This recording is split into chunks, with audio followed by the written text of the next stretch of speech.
हूं ममता रावत और हमारे साथ तबले पर है धीरज मिश्रा जी। और आज आपको मैं बहुत ही प्यारा एक छोटा नागपुरी लोकगीत सुनाने जा रही हूँ। जिन्होंने अब तक मेरे चैनल को सब्सक्राइब नहीं किया है तो मेरे चैनल को जल्दी से सब्सक्राइब कर लीजिए। मेरे चैनल का नाम है MR म्यूजिक। एक बार फिर से दोहरा रही हूँ, MR म्यूजिक को सब्सक्राइब कर लीजिए, लाइक कीजिए, कमेंट कीजिए मेरे गाने आपको कैसे लग रहे हैं, और अगर कोई सुझाव हो तो जरूर बताइएगा। और हाँ, मेरे गानों को शेयर करना नहीं भूलिएगा, प्लीज शेयर। तो आइए सुनते हैं छोटा नागपुरी लोकगीत। सालम सालम रौर मैन के, सालम सालम रौर मैन के, बड़ी जुगे से बड़ी दिने से बड़ी जुगे से रौर से भेटाए गेली हम, बड़ी जुगे से बड़ी दिने से बड़ी जुगे से रौर से भेटाए गेली हम। सालम सालम रौर मैन के, सालम सालम रौर मैन के, बड़ी जुगे से बड़ी दिने से बड़ी जुगे से रौर से भेटाए गेली हम, बड़ी जुगे से बड़ी दिने से बड़ी जुगे से रौर से भेटाए गेली हम। रौर बाटे कैसन कैसन हमर बाटे पैसे बेस, पुछली ना हाल चाल भेजली ना संदेश। रौर बाटे कैसन कैसन हमर बाटे पैसे बेस, पुछली ना हाल चाल भेजली ना संदेश।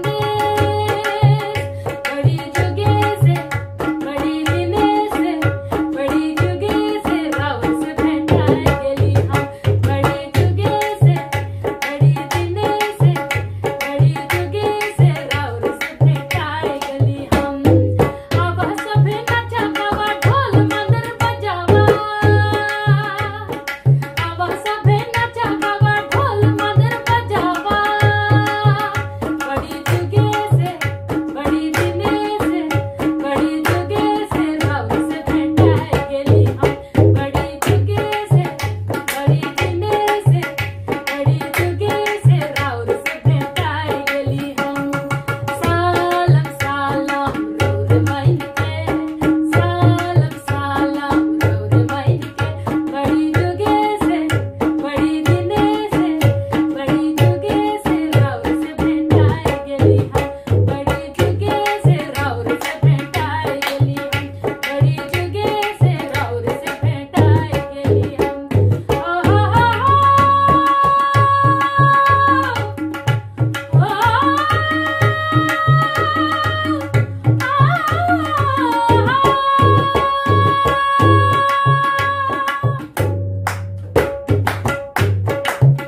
बड़ी जुगे से बड़ी दिने से बड़ी जुगे से रौर से भेटाए गेली हम, बड़ी जुगे से रौर से भेटाए गेली हम, बड़ी जुगे